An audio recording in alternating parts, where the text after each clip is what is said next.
ये नाथ जो होते हैं तपस्वी होते हैं, ये हठ योग करते रहते हैं।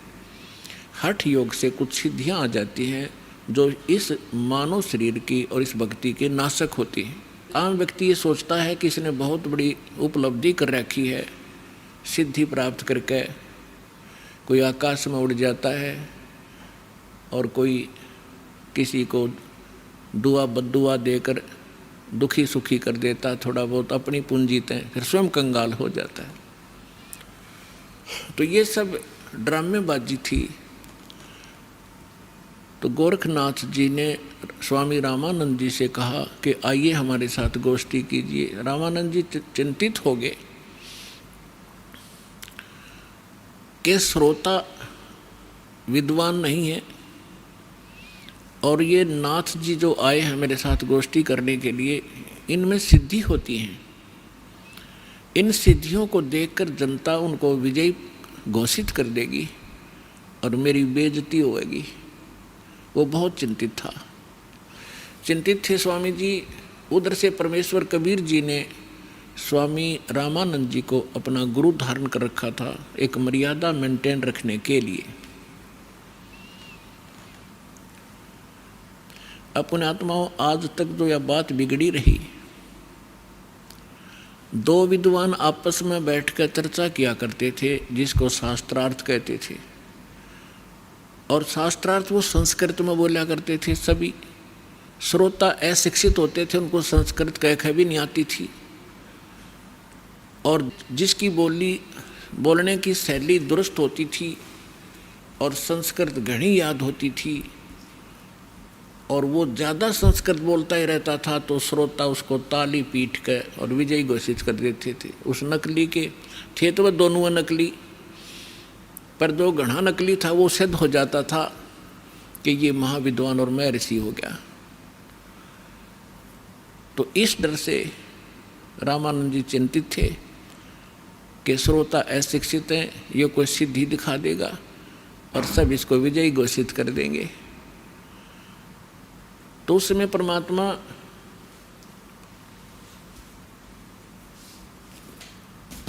कबीर जी जब अपने गुरुदेव के आश्रम में पहुंचे,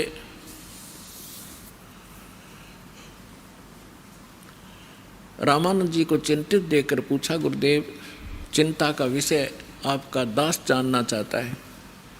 पुण्यात्माओं, जब रामानंद जी के साथ परमात्मा का ऐसा व्यवहार था, यानी परमात्मा होते हुए अपने गुरु के सामने एक सुयोग्य शिष्य की भूमिका किया करते थे।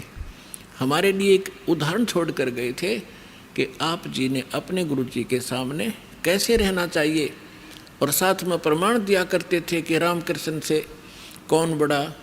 तुम रामकृष्ण को सुप्रीम पावर मानते हो अज्ञानता से, फिर भी मान कर चलो कि रामकृष्ण से कौन बड़ा। उन्होंने भी गुरु कीन और 3 लोक के वे धनी, गुरु आज्ञा अधीन।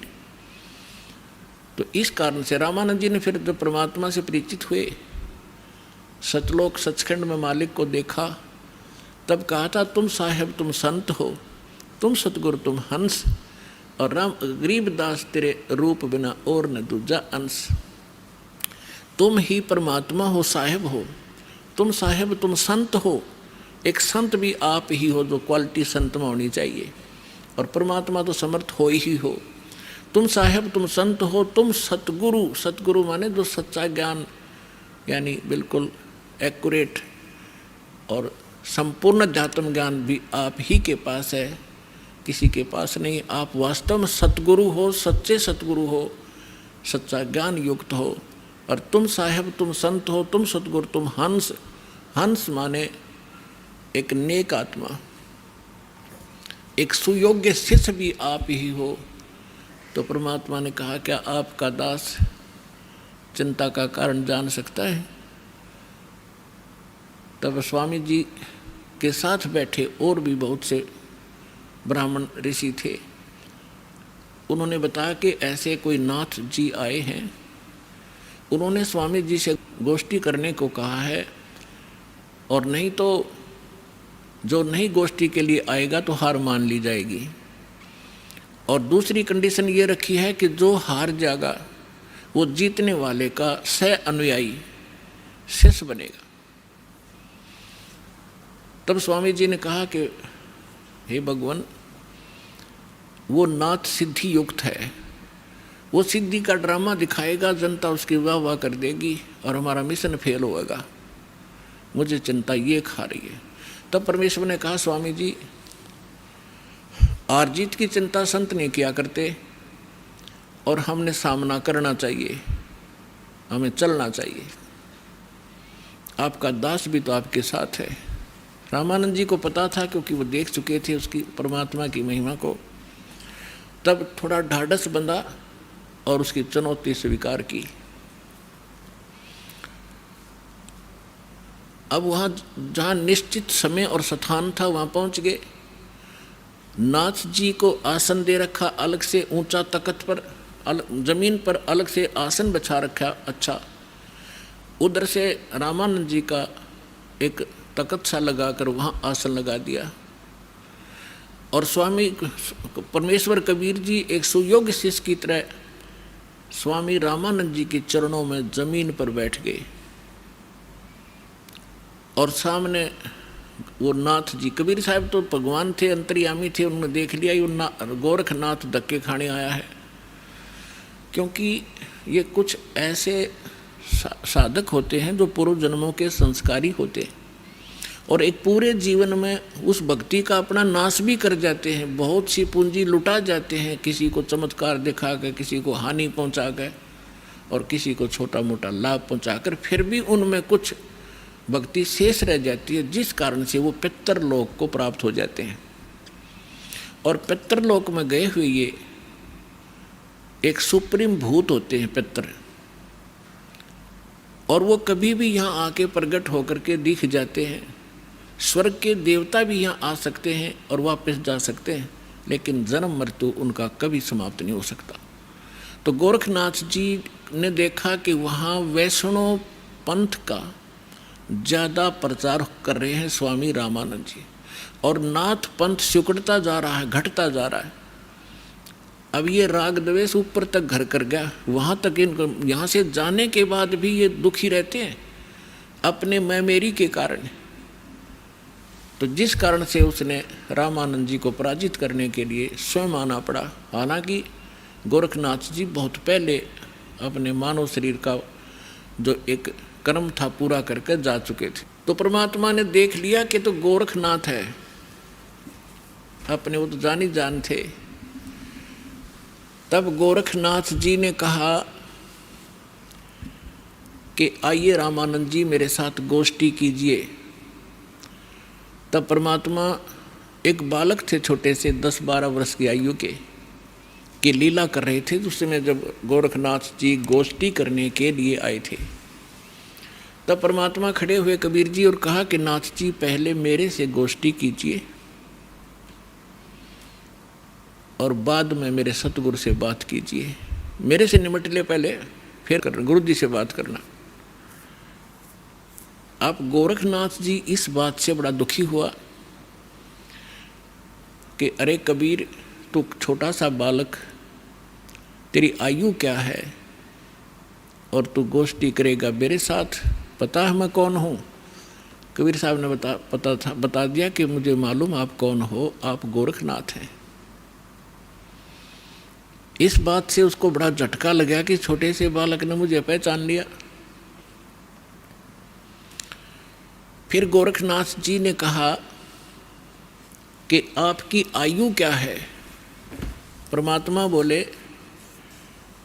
कि सबसे बड़ा मूर्ख वो है जो मेरी आयु मुझे बालक बता रहा है।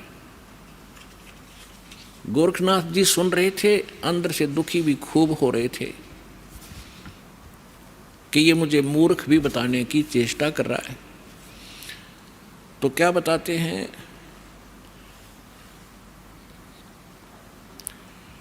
अब परमात्मा की वाणी में लिखा है, वो थोड़ा पढ़ के सुनाता हूँ आपको। योगी गोरखनाथ प्रतापी, तासों तेज पृथ्वी कापी, काशी नगर में 100 पग धर ही, रामानंद से चर्चा कर ही। चर्चा में गोरख जय पावे, कंठी तोड़े तिलक छुड़वावे। सत्य कबीर शीश जो भयऊ, ये वृंतांत सो सुन लेऊ। गोरखनाथ के डर के मारे, बैरागी नहीं बेख संवारे।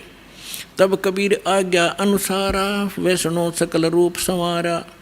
सो सुध गोरखनाथ जो पायो, काशी नगर शीघ्र चल आयो। रामानंद को खबर पठाई, चर्चा करो मेरे संग आई। रामानंद की पहली पौड़ी, सत कबीर बैठे तिस ठोरी। तब कबीर आज्ञा अनुसारा, वैष्णो सकल रूप संवारा। कहे कबीर सुनो गोरखनाथा, चर्चा करो हमारे साथा।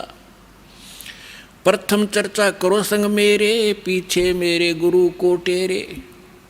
बालक रूप कबीर निहारी, तब गोरखनाथ अस वचन उचारी। परमात्मा को बालक रूप में देखकर फिर गोरखनाथ जी ने ये वचन बोले।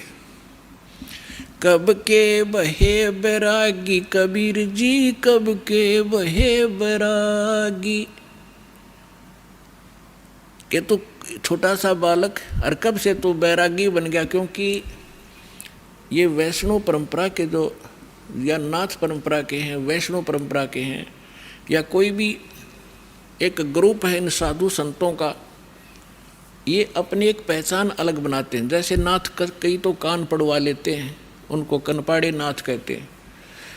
कई जैसे वैष्णव है वो एक कंठी रखते हैं, एक तुलसी के मनिए की, एक तुलसी के लकड़ी का मन का, और एक धागे में बांध कर लटका कर रखें, जिससे वैष्णव परंपरा से दीक्षित होने की वो प्रतीक होता है। और एक लंबा सा तिलक लगाते हैं, टिक्की लगाते हैं। और जैसे साधु संत एक हाथ में फावड़ी रखते थे, ऐसे बैठकर साधना करते हैं उसके हठ योग के लिए। नीचे एक टी टाइप की एक लकड़ी का डंडा सा होता है, अंग्रेजी के अक्सर टी टाइप। तो परमात्मा रामानंद जी के शिष्य थे। उस दिन जानबूझकर एक साधु संत का रूप बनाकर, जैसे वैष्णव संत साधु भक्त होते हैं, कंठी गले में तिलक पूरा लगा रखा और टोपी पहन रखी और कंठी माला सुमरनी और वो सारा कुछ ले रखे, फावड़ी सी। अब परमात्मा बोले मेरी उम्र बताऊं क्या है। राम ये नाथ जो होते हैं भगवान शंकर के पुजारी होते हैं। तो क्या बताते हैं कबीर जी, नाथ जी हम जब के बहे बैरागी, मेरी आद अंत सुध लागी। धू कार आद का मेला, नहीं गुरु कोई नहीं था चेला। जब का तो हम योग उपास्या, तब का फिरूं अकेला। धरती नहीं जद की टोपी दीनी, और ब्रह्मा नहीं जद का टीका। और शिव शंकर से योगी ना थे, तब का झोड़ी सिक्का। द्वापर की हम करी फावड़ी, त्रेता का हम झंडा। सतयुग मेरी फिरी दुहाई, मैं कलयुग फिरूं नौखंडा। गुरु के वचन साध की संगत, अजर अमर गर पाया। कह कबीर सुनो हो गोरख, हम सबको तत्व लखाया। अब गोरखनाथ जी ने जब ये सुना, तेरा शंकर भी ना था तब का मैं हूँ। मेरी इस शरीर को देखकर आप मेरी आयु का एस्टीमेट नहीं लगा सकते। तो परमात्मा क्या बताते हैं, जो बूझे सो बावरा। भाई क्या है उम्र हमारी, असंख्य युग पर ले गए हम तब के ब्रह्मचारी। कोट निरंजन हो गए ये परलोक सिधारी। हम तो सदा महबूब हैं स्वयं ब्रह्मचारी। अरबों तो ब्रह्मा गए तेरे 49 करोड़ कन्हैया। और 7 कोट तेरे शंभू मर गए, मेरी एक नहीं पलैया। हाय हाय। अब क्या बता रहे हैं परमात्मा कि ये ज्योत निरंजन जो ब्रह्मा विष्णु महेश का पिता, जिसको गीता अध्याय नंबर 15 के श्लोक नंबर 16 में सरपुरुष कहा है, सरपुरुष अक्षर पुरुष 2 पुरुष बताए। तो ये 21 ब्रह्मांड का स्वामी ये ज्योत निरंजन है, ये काल है, ब्रह्मा विष्णु महेश का पिता है। तो परमात्मा कहते हैं करोड़ों तो ये निरंजन मर गए, इसके भी करोड़ों जन्म हो लिए, और फिर कहते हैं अरबों तो ब्रह्मा गए, और 49 करोड़ कन्हैया, और 7 करोड़ तेरे शिव शंकर मर गए, मेरी एक नहीं पलैया। अपने आत्माओं इस एक एक शब्द परमात्मा का बहुत गूढ़ रहस्य रखता है। जैसे ब्रह्मा जी की 100 वर्ष की आयु है, उसकी आयु कैसे बनती है, 100 वर्ष कैसे बनते हैं? जैसे ये सतयुग, त्रेता, द्वापर, कलयुग 4 युग का एक चतुर्युग होता है। इसमें 43,20,000 कुल वर्ष होते हैं अपने मनुष्यों के वर्ष, और ऐसे ऐसे 1000 चतुर्युग का ब्रह्मा जी का दिन, इतनी ही रात्रि, फिर 30 दिन रात का 1 महीना और 12 महीने का वर्ष, ऐसे बने हुए, और फिर 100 वर्ष की आयु ब्रह्मा जी की। ब्रह्मा जी की से 7 गुना विष्णु जी की आयु अधिक है, और विष्णु जी से 7 गुना शंकर भगवान की। तो यहाँ परमात्मा क्या बता रहे हैं? अरबों तो ब्रह्मा गए, 49 करोड़ कन्हैया तेरे विष्णु जी, और 7 करोड़ तेरे शंभु मर गए, मेरी एक नहीं पलैया। मेरे जीवन की एक पल भी नहीं घटी।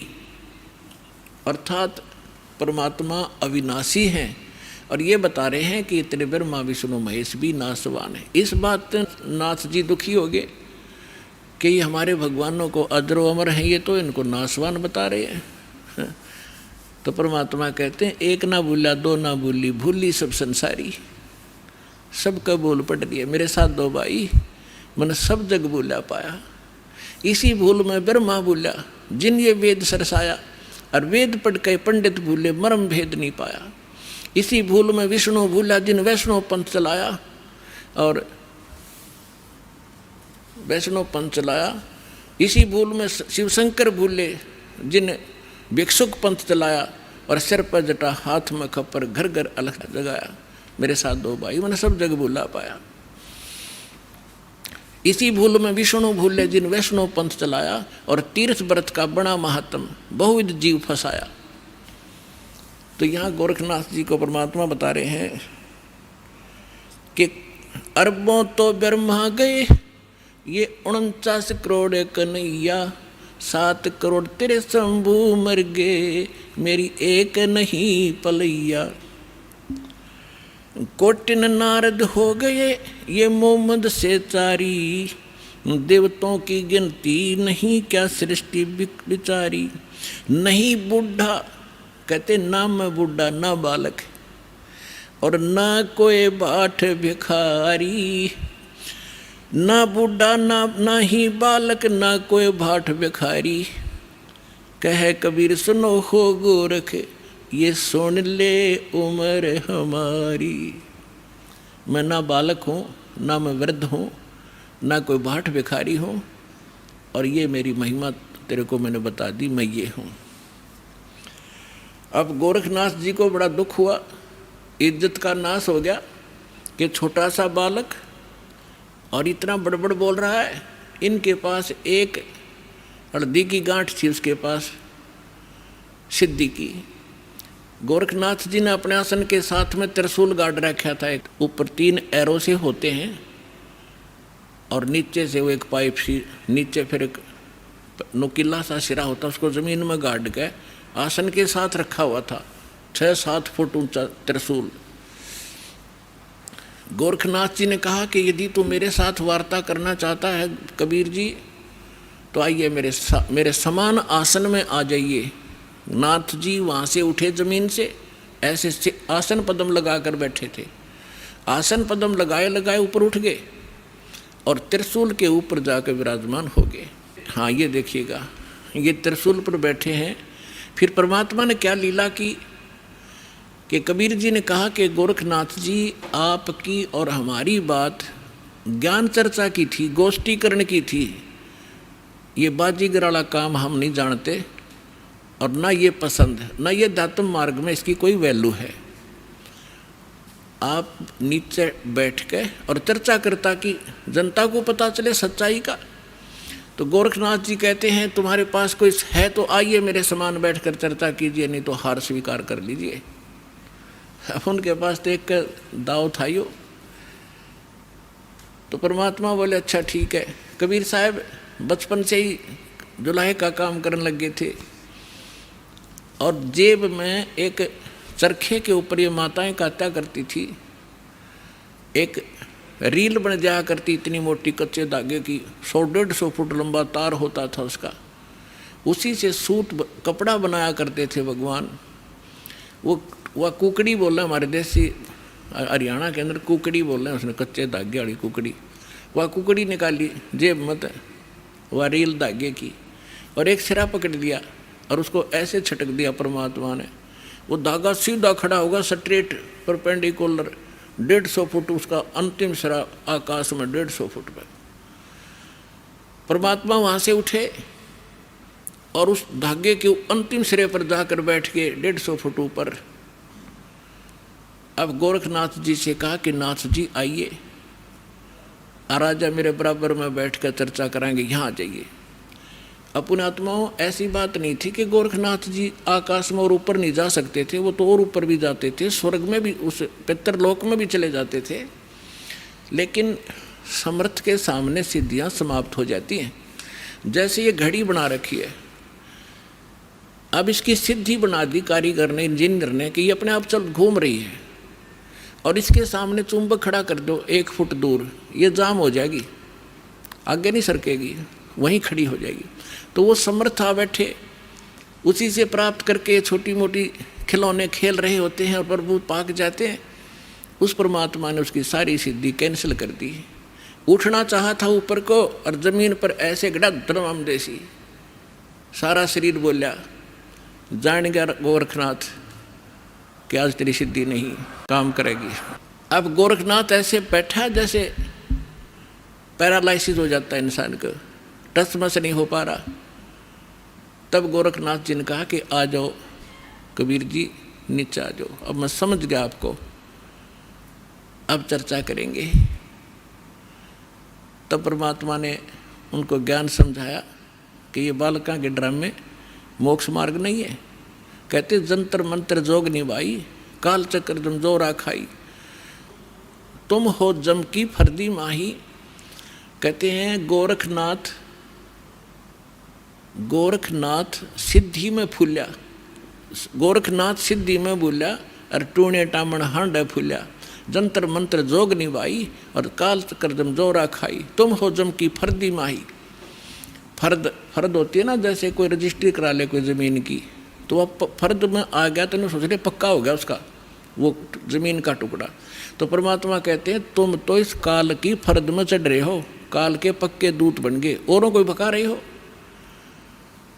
अब समर्थ सामने बैठा, गोरखनाथ जी को अपनी सिद्धि पे इतना अभिमान था, कोई उसके सामने टिकने वाला नहीं था। एक बार अपने गुरुदेव के कहने से कोई चिंता थी उनको, लंबी कहानी है वो हट फिर से बताएंगे। एक पहाड़ को सोना बना दिया था सिद्धि से, पहाड़ को सोना, और अपने गुरुदेव के टुकड़े हुए शरीर को जीवित कर दिया था। ऐसी सिद्धि थी। और उस समय परमात्मा के सामने वो सारी सिद्धि फेल होगी। जैसे कल आपको सुनाया था, परासिद्धि पूर्ण पटरानी सतलोक की कहूँ निशानी। वो परमात्मा समर्थ है, सब सिद्धियों का से युक्त है, सिद्धियाँ उसकी दासी हैं, और उसी की भक्ति करके हम छोटी मोटी राहत प्राप्त करके यहाँ ऋषि और महर्षि और देवता बन जाते हैं। तब गोरखनाथ जी ने काफ़ी कुछ समझा, लेकिन यो मन जल्दी से हार नहीं मानता। अब देखिए, ये चित्र देखिएगा, परमात्मा गोरखनाथ जी त्रिशूल पर बैठे हैं और परमात्मा ने फिर धागा फेंका ऊपर, उसके ऊपर के सिरे पर बैठ के जाकर। अब ये चित्र में बहुत कम दिखाई दे रहा है, लेकिन ये बहुत बड़े, ये बनाया नहीं जा सका इतना ऊंचा। तो कबीर साहब बहुत ऊपर थे। तो गोरखनाथ जी ने कहा कि भगवान मैं एक जांच और करूंगा आपकी। परमात्मा बोले भाई वह भी कर ले कि चलो दरिया गंगा के किनारे चलते हैं और मैं दरिया में डुबकी लगाऊंगा, यदि आप मुझे खोज लोगे दरिया में तो मैं आपका शिष्य बन जाऊंगा। परमात्मा बोले चल भाई। दरिया गंगा के किनारे बैठ के जाके गोरखनाथ जी ने गंगा में छलांग लगा दी और मछली बन गई। वहाँ सैकड़ों हजारों मछलियाँ और थी। परमात्मा ने अंदर गए और पकड़ के वाए मछली, जिस गोरखनाथ पकड़ के टीटीवी बाहर बैठा दिया, गोरखनाथ बना के चरणों में गिर गया, पैर पकड़ दिए गोरखनाथ जी ने कि सचमुच आप समर्थ हैं।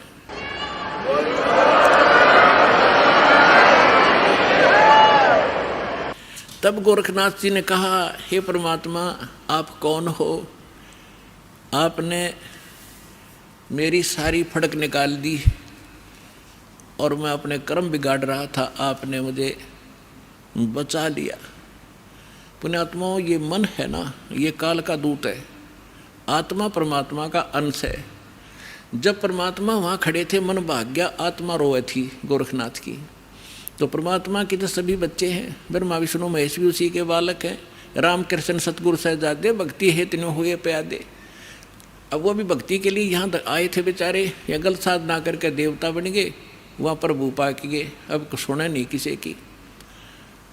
अब उनको परमात्मा मिले थे, उनको एक बार तो उन्होंने स्वीकार किया, क्योंकि आत्मा तो सबकी भगवान के लिए तरफ रही है। लेकिन ये मन काल का दूत फिर प्रेरित कर दिया, परमात्मा से दूर कर दिया उनको। कबीर साहब कहते हैं श्वेत भूमि का हम गए जहाँ विष्णु विशंबर दास और हरियम हीरा नाम देकर चेला की न्यादास। हम बैरागी ब्रह्मपद सन्यासी महादेव और सोहम मंत्र दिया शिव जी को करे हमारी सेव।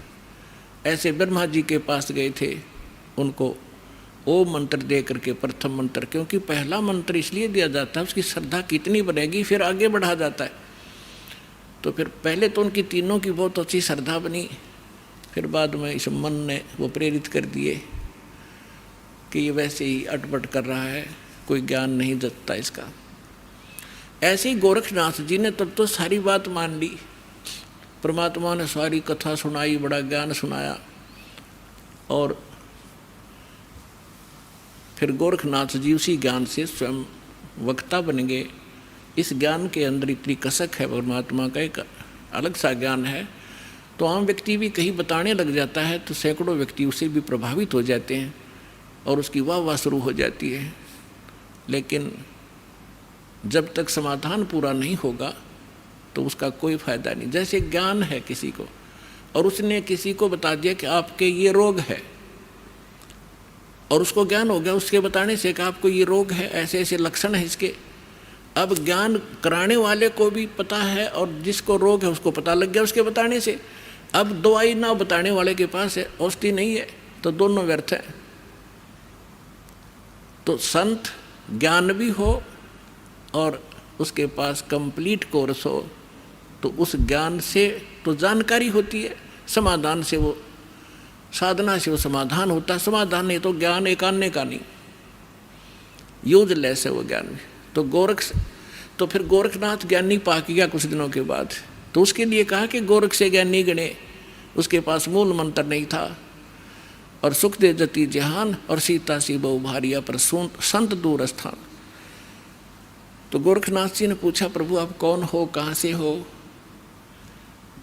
आप यहाँ आपके तो लोग जुलाहा जुलाहा करते हैं, धानक कहते हैं आपको, तो क्या बताते हैं परमेश्वर? अवधू अवगत से चल आया, मेरा कोई भेद मरम ना पाया। मात पिता मेरे कछु नाही, ना मेरे घर दासी, जुल्हाए का सुत आण कहाया, जगत करे मेरी हासी। मात पिता मेरे कछु नाही, ना मेरे घर दासी, जुल्हे का सुत आने कहाया, जगत करे मेरी हाँसी। ना मेरा जन्म न गर्भ बसेरा, बालक बन दिखलाया, काशी नहर जल कमल पडेरा, तहाँ दुलाहे न पाया। मात ना मेरा जन्म न गर्भ बसेरा, एक बालक बन दिखलाया, काशी नगर जल कमल पडेरा, तहाँ दुलाहे न पाया। मात पिता मेरे कछु नाही, ना मेरे घर दासी, जुल्हे का सुत आन कहाया, जगत करे मेरी हाँसी।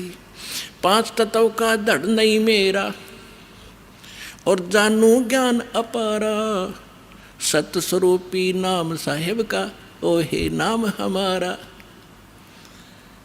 अदर दीप गगन गुफा में, ता निज वस्तु सारा, ज्योत स्वरूपी तेरा अलख निरंजन, वो दरता ध्यान हमारा। अदर दीप जहाँ गगन गुफा में, ता निज वस्तु सारा, तेरा ज्योत स्वरूपी अलख निरंजन, वो धरता ध्यान हमारा। हाड चाम लहू ना मेरे, मैं हूँ सतनाम उपासी, तारण तरण अव्यय पद दाता, मैं हूँ कबीर अविनाशी। अब क्या बताते हैं परमात्मा कि ना तो मेरा कोई जन्म हुआ, ना मैं किसी माँ के गर्भ में रहा,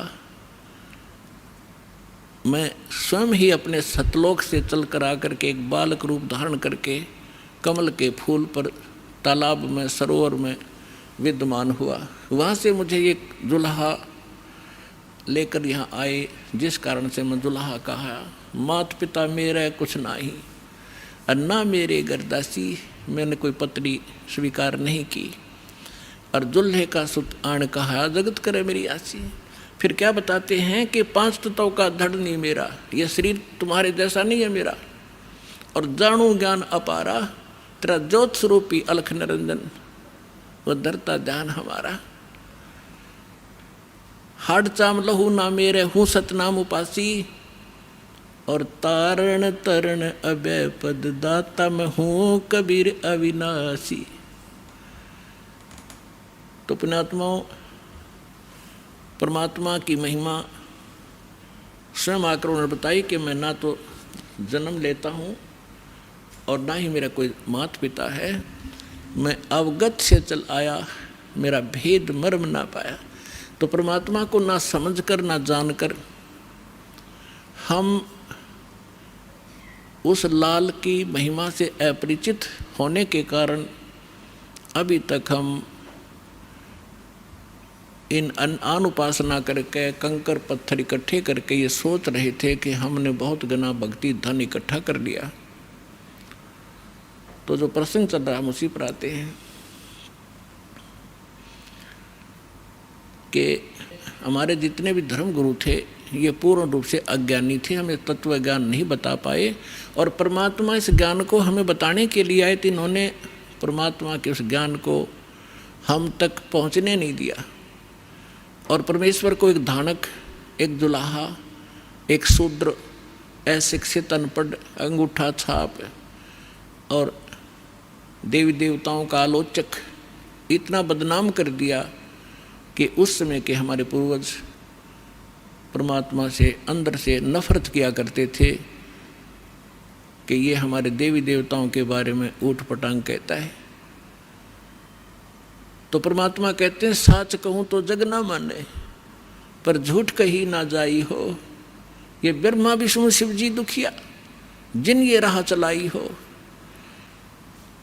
अब पुण्यात्मा, परमात्मा ने बताया है कि संसार के अंदर कोई प्राणी सुखी नहीं है।